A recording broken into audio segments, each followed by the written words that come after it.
Асар том гүүрийн тулгуур Токиогийн хамгийн хөл хөдөлгөөнтэй гудамж руу нуурч унана. Сүр хүчтэй годзэл эцэст нь сүр жавхлантайгаар тайзан дээр гарч ирлээ.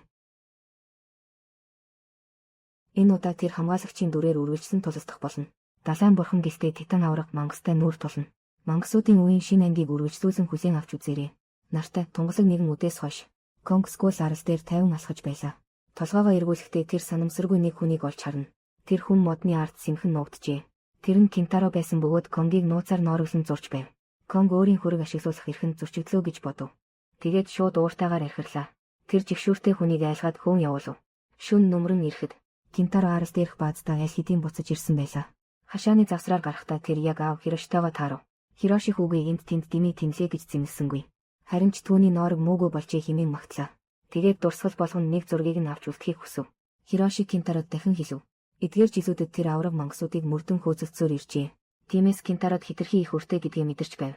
Одоо тэр чадлынхаа хэрээр бүгдийг нөхөхийг л хүсэж байлаа. Кинтаро байрандаа зогсон инээмсэглэл тодруулав.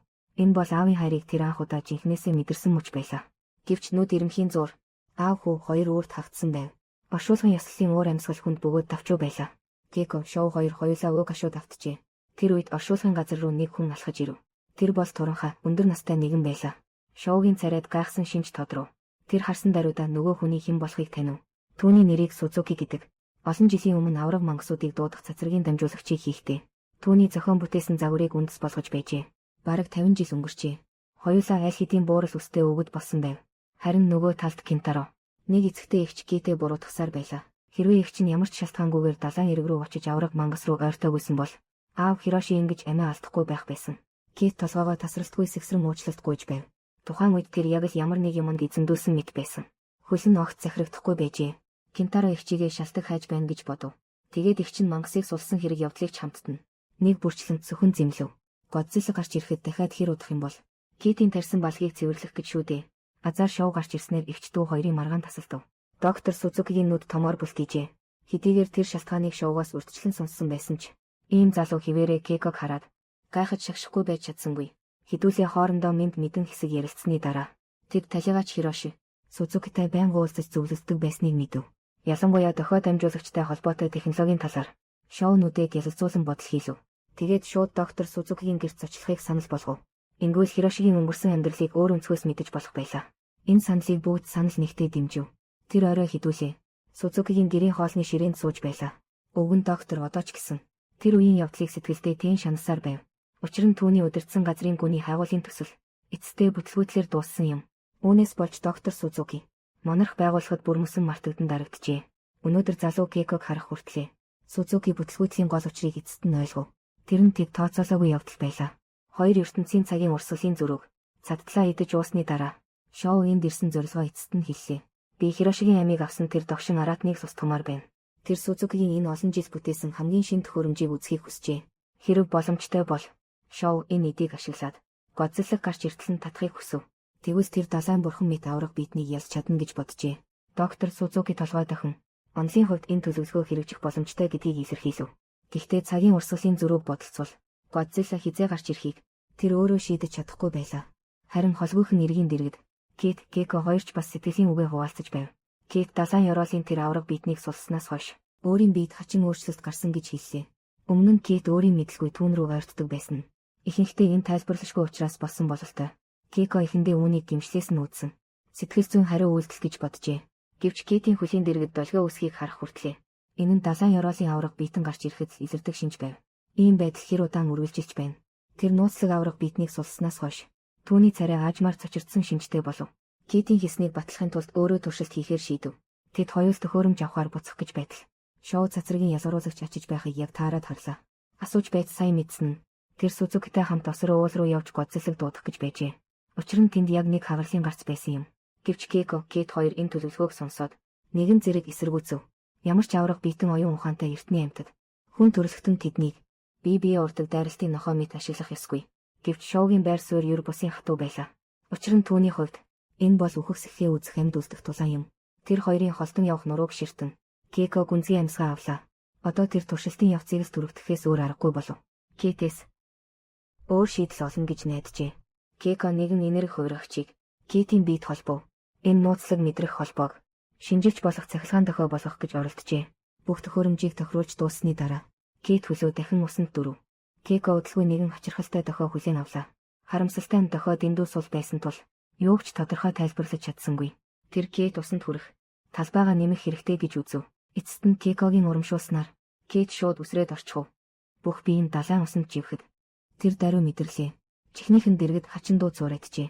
Эрэг дээр байсан Кейкоч бас тэр хүчтэй дохиог барьж авлаа. Кейт эрэг дээр авирч гармагц. Тэр өмнө нь битсэн дууг даруй тоглуулв. Кейт туйлын итгэлтэйгээр хэлсэн нь тэр авраг биетэн маш их айж байна. Төөрчгсөн юм шиг санагдана. Бүгдээрээ арга хайж. Авраг араатнуудыг дарах гарц ирж байх зур. Кентаро аавыгаа алдсан шаналлаа живсэн хിവэр байлаа. Гэтэл хуучин найз бүсгүй нэг гинэт түүнийг зорин ирэв. Тэр хайгуулын багаас гарсандаа Apex компанид үлдсэндээ уучлал гуйжээ. Гэвч Кентарод энэ огт хамаагүй байв. Тэр мөчид тэр зүгээр л хамт согтох хүн хайж байлаа. Хоёулаа аавтайгаа байнга очдог байсан хуучин бааранд ирэв. Гэвч энд бүх зүйл хэдийн өөрчлөгдөжээ. Тэр үед Кира гэх нэгэн эмэгтэй өөрөө ойртон ирлээ. Тэр Кентарогийн тухай бүхнийг алган дээрээ тавьсан мэт мэдэж байв. Тэр бүхээс түүнийг авраг араатан харсныг ч мэдэж байлаа. Кентаро шалгаж асуухад тэр өөрийг нь үргэлж дагаж байсан гэдгийг хүлээв. Гэхдээ энэ нь зөвхөн өөрийнх нь хувийн шийдвэр байсан гин. Гэвч Кентаро ийм үгэнд яаж амархан итгэх билээ. Тиймээс тэр эргэж харалгүй явж одов.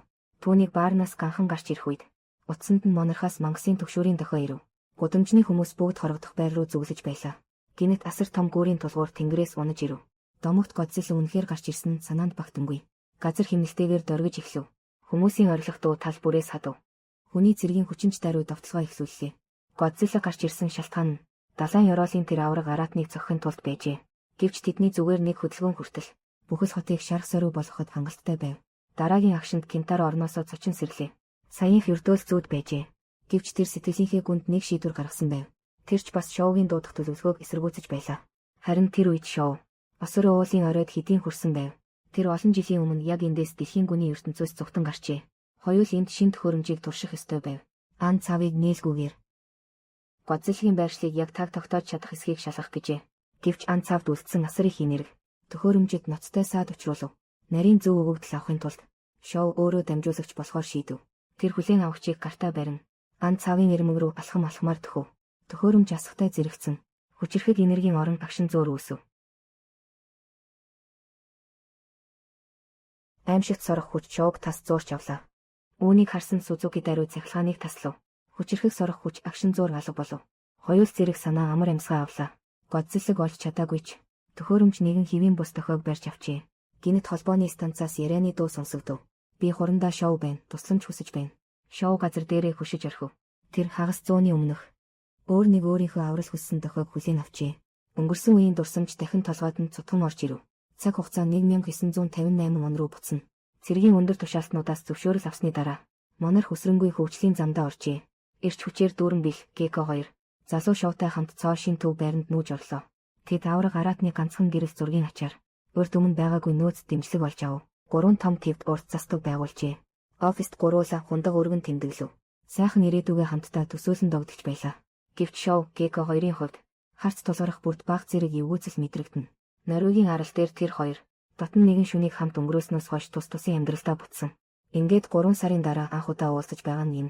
Гэтэл шоу олны өмнө нэг чухал мэдээ зарлав. Тэр монарх байгууллагаас гарахаар шийдсэн байлаа. Пентагонд очиж парк генералын доор ажиллах гэжээ. Энэ шийдвэрийг бил Геко 2 хүлээн зөвшөөрөхөд бэрх байв.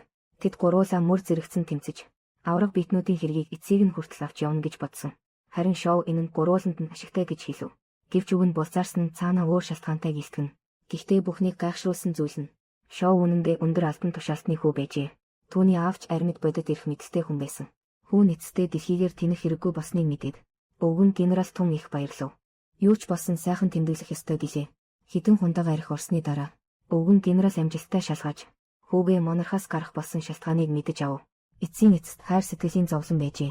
Шоу Гекод хайртайгаасаа болж түүний бэлтэй харилцах харилцаанд нөлөөлөхийг хүсээгүй. Өөрөө холдох нь хамгийн зөв сонголт гэж үзсэн. Маргааш өглөөс ирэхэд шоу шинэ оффистоо очиж бүртгүүлэхээр бэлдэж байв. Гэвч доор буутал аав нь түүнийг зогсов. Яаж ийж байгаад шоуг кофе уулгахаар чирэх гин. Тэр бүр амралтыг нь авч өгсөн гэж шууд хэлв. Хэрвээ чи надтай явахгүй бол чамайг цэргийн шүүхэд өгнө шүү. Шоу суусны дараа өвгөн аав нь эцэст нь шийдвэрээ хэлв. Тэр шоуг генералын штабд оруулахыг хүссэнгүй. Харин албан тушаалын эрх мэдлээ ашиглаж түүнийг шууд дайны гал хизээж дүрэлцэж мэдэх фронт руу шилжүүлэхээр төлөвлөжээ. Өвгөн аав нь Тав тухтай офис жинхэнэ намтар бүтээдэггүй гэж үзнэ. Зөвхөн дайны гасын шалгуурал. Хүүг нь армид огцом дэвшүүлж чадна гэж боджээ. Гэвч Шоу өөрийгөө хангалттай гавьяа байгуулсан гэж үзэж байлаа. Эдгээр жилүүдэд тэр монархийг байгуулсан. Устгагч хөлгөөсч том авраг биетнүүдийг харсан. Харин өвөг нь аав нь энэ гавьяаг огт нүүр бардам хийх зүйл биш гэж үзв. Монархын тэр эрдэмтэд дэндүү гинэн аж. Авраг биетнүүдийн зан авирыг судлахыг бодож байна гэжээ. Энэ төмөр нудрахтай генерал хүн төрөлхтөнд занл хийсэн ийм мангасуудтай тулгархад цорын ганц үнэн нь тэднийг устгах явдал гэж итгэнэ. Аав хүү хоёрын энэ сөргөлдөөн Шоуг анх удаа эрх мэдлийн хүйтэн царай гэр бүлийн хайрын гажуудлыг мэдрүүлв. Мөн түүнийг өөрөө яг юуг хөөцөлдөхийг хүсэж байгаагаа эргцүүлэхэд хүргэлээ. Төд удалгүй. Шоу монарх руу эргэн ирэв. Тэр шилжүүлэх тушаалыг уурч хаяад Гекатай хамт үргэлжлүүлэхийг сонгов. Үс мэдэгдэх авраг биетнүүдээр дүүрэн энэ ертөнцийг судлахаар тэдний дараагийн зорилт Казахстанд байдаг нэгэн орхигдсон цөмийн үйлдвэр байлаа. Энэ бол мангасуудын өв цөөрлийн 2 дугаар улирлын 6 дугаар ангийн агуулга. Таалагдсан бол цаашидч анхааралтай дагаарай. Дараагийн дугаарт уулзъя.